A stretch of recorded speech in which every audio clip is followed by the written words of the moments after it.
الجزء الرابع من قضية كريس واس. سنرى تحقيق الشرطة مع عشيقة كريس واس ولحظة الحكم عليه وردة فعل أجداد الضحايا. I would certainly invite the court if you want at this point to call upon them, or we can certainly do it after any. تأكد من إيقاف الترجمة الإنجليزية التلقائية من اليوتيوب بالضغط على زر CC أعلى المقطع.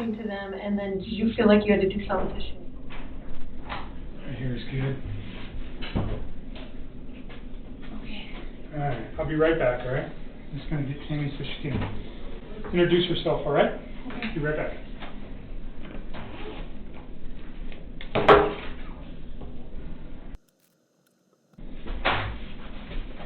You alright? Yeah.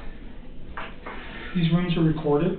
Okay. So anything you say in here is subject to recording, just so you know. ما لا تعلمه عشيقة كريس أن الغرض من هذه المقابلة ليس فقط لإثبات التهمة على كريس، بل أيضاً للتحقيق معها مما إذا كان لها علاقة مباشرة والتعاون مع كريس لإيذاء عائلته. So your phone this time, do you have any objections to us looking at everything in your phone? Why do you even need that? I'm just curious. Like, why do you need everything as opposed to just stuff? Well, because it's easier to get it. And if we're looking at all the material, let's say I take everything off your phone, I can put a date in, like let's say August 10th through the 15th, because those are critical days.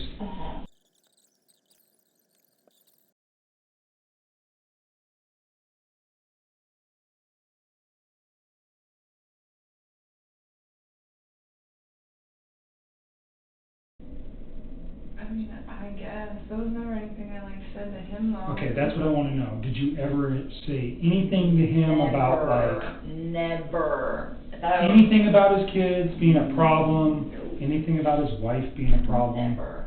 Never. I always try to be so inclusive with them. And even with her, when I was talking to her, it wasn't that his kids were an issue. It was just, this man already has a life. Should I go build my own, with somebody who hasn't done that yet? Yeah, you never mentioned it to Chris.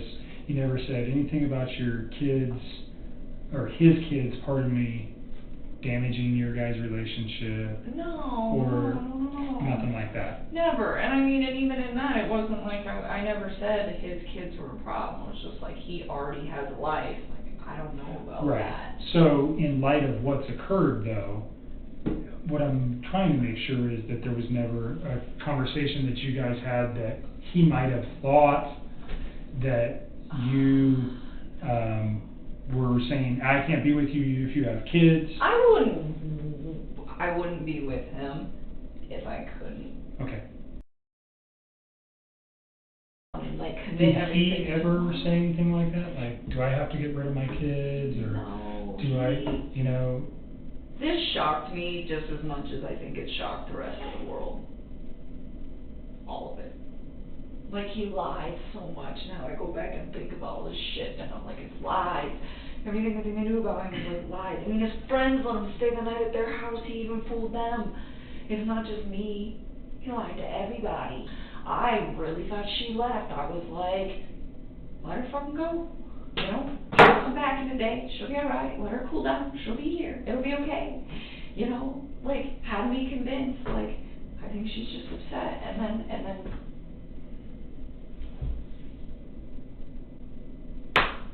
Never.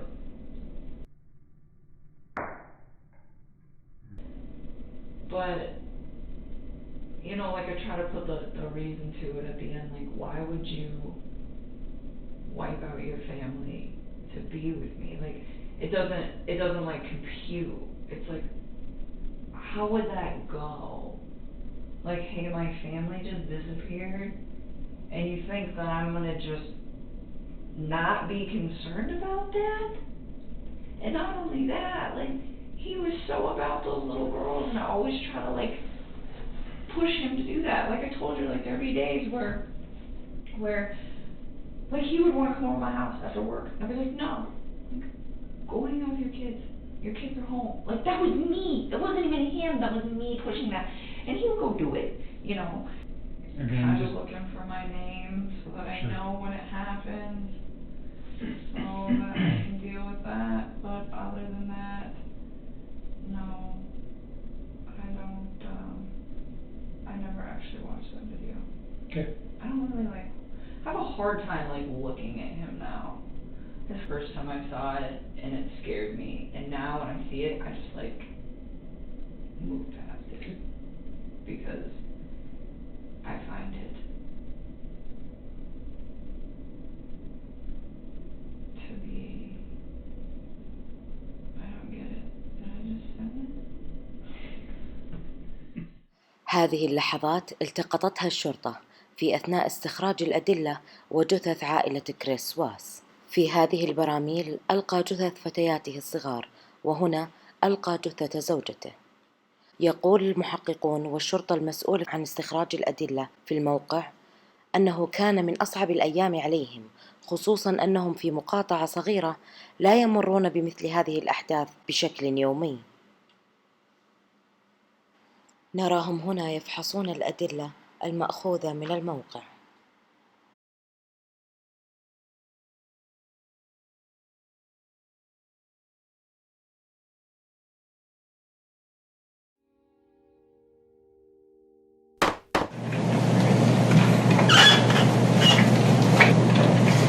So what I would like to do is explain the procedures that we're going to use regarding the sentencing hearing.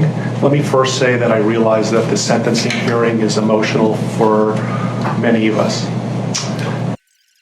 Demeanor, behavior while in the courtroom during the hearing is not appropriate. I have advised the deputies that I will be asking you to be escorted out of the courtroom, so please be mindful of your demeanor during the sentencing hearing.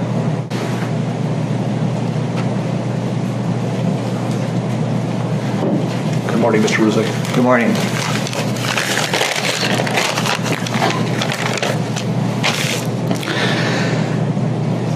What I'd like to say to the courts that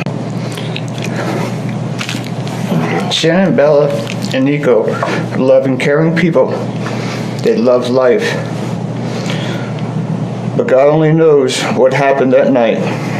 Life will never be the same without Shannon, Bella, and Celeste and Nico. Had all their lives to live. They were taken by a heartless one. I trusted you to take care of them, not kill them. And they also trusted you. The heartless monster, and then you take them out like trash. You disgust me. Because you know what love, you don't know what love is. Because if you did, you would not have killed them. You monster, thought you would get away with this. I don't know how. The cameras do not lie. You carry them out like trash of the house.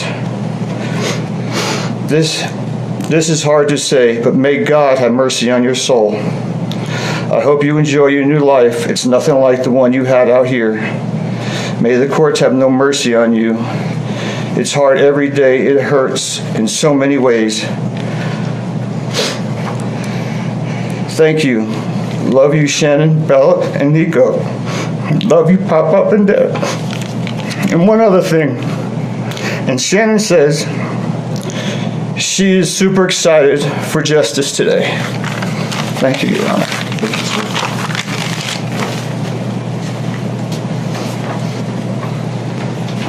Your Honor, Frankie Ruzick Jr., he has asked me to read his statement for him, but he would like to stand with me if that's okay. Of course. You went from being my brother, my sister's protector, one of the most loved people in my family, to someone I will spend the rest of my life trying to understand. What gave you the right to put your hands on a woman, let alone my best friend, my beloved sister, your daughters, and your son? Why weren't they enough for you? In the blink of an eye, you took away my whole world, the people that mattered to me the most. Everything in my life I loved, your children. They trusted you. They loved you. They looked up to you because you promised to keep them safe. Instead, you turned on your family. There isn't a day that goes by that I don't cry for my family. They were my whole world. All I do is ask myself why. Why would you do this? You don't deserve to be called a man. What kind of person slaughters the people that love them the most? Did you really think you would get away with this? Did you really think that this was your best option, to throw away your family like they were garbage? They deserve better, and you know it. I hope you spend the rest of your life staring at the ceiling every night, being haunted by what you've done. I will never hear the words Uncle Frankie again, but you will never be called Dad again either. You'll never be able to put your hands on another woman, let alone my best friend, my beloved sister, and your son. I just can't comprehend how they weren't enough for you.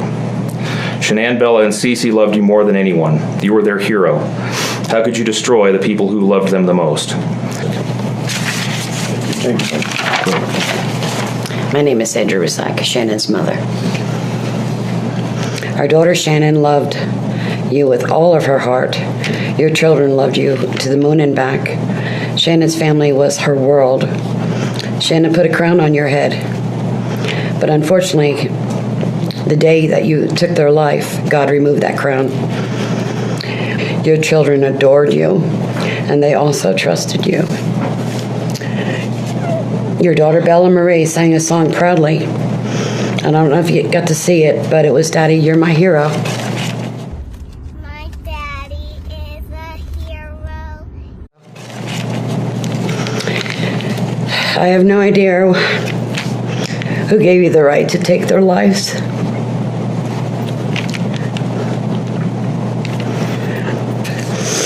I want the world to know that our daughter and her children were so loved by us. From Shannon's mother, Bella Marie, Celeste Catherine, and Nico Lee's Nana. Thank you, Your Honor.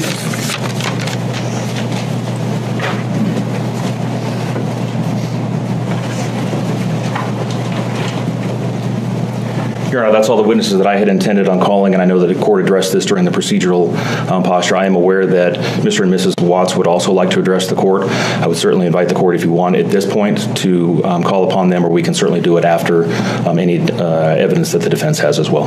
Sure. Does Cindy or Ronnie Watts wish to make a statement on the Victims' Rights Amendment?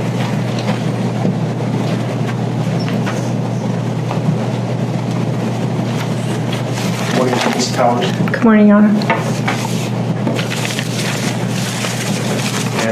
have you folks introduce yourself for the record. I'm Cindy Watts. Ronnie Watts. Thank you. I have. We come today as the grandparents and the parent of the daughter and children whose life was taken in this case. We join in our daughter-in-law and grandchildren's family in saying this should never have happened.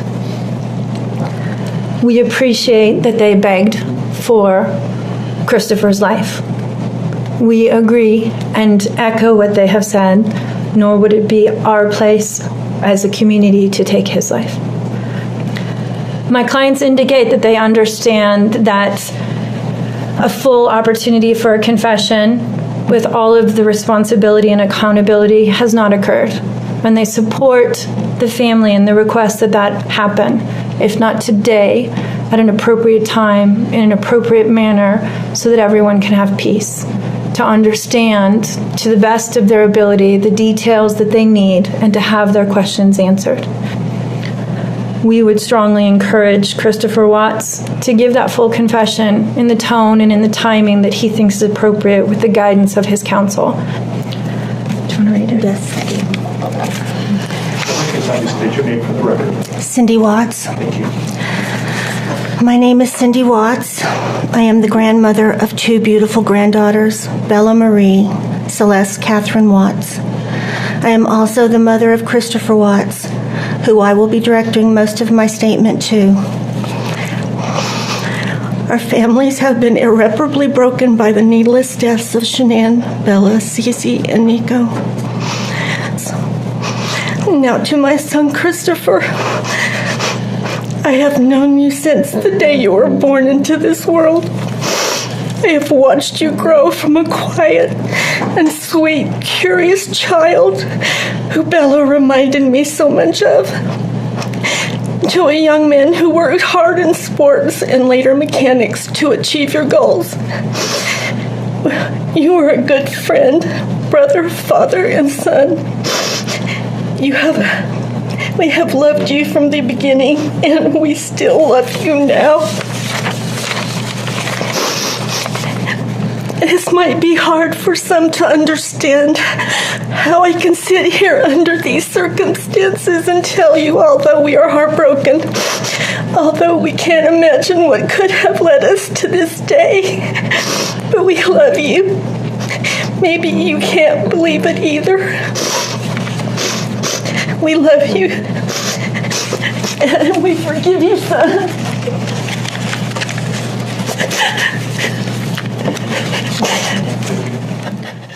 بعد هذه الكلمة تلقت والدة كريس موجة غضب كبيرة حتى وصلت إلى تهديدها بالقتل لقولها بأنها تسامح كريس، وكما يقول الناس أنه ليس من حقها أن تسامح ابنها على ما فعل.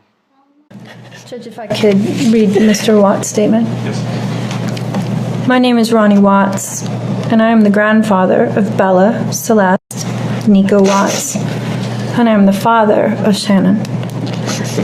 I am the father of Christopher Watts as well. And one of the most important things I've done in my life is to raise my children and to watch as they started their own families. I spent many years coaching Little League and talking to my son, taking him to the races, and sharing my love and knowledge of cars with him. He was just as involved with his girls. I believe he loves his girls. I know he does.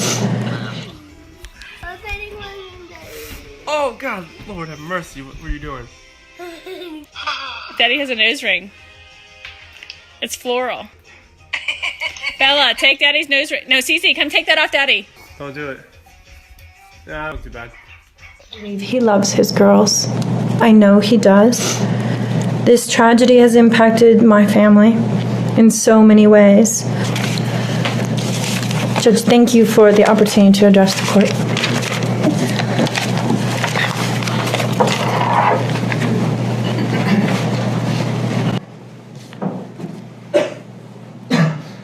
Your Honor, there are no words to adequately describe the unimaginable tragedy. None of this answers the questions of why, however. If he was this happy and wanted a new start, get a divorce. You don't annihilate your family and throw them away like garbage. Why did Nico, Celeste, Bella, and Shannan have to lose their lives in order for him to get what he wanted?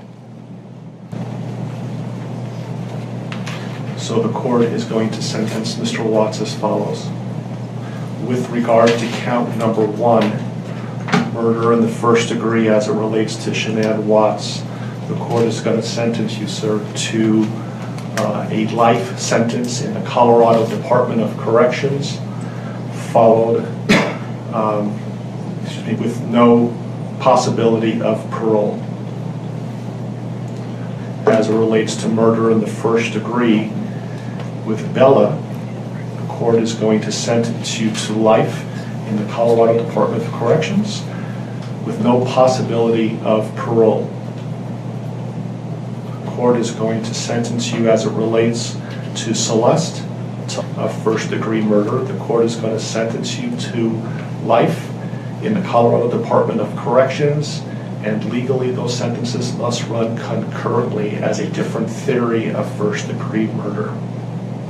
The unlawful termination of pregnancy for the unborn child that has been named Nico. So pink means... That's just the test. I know. It just says the pink is going to be girls. I don't know. Just the test. That's awesome.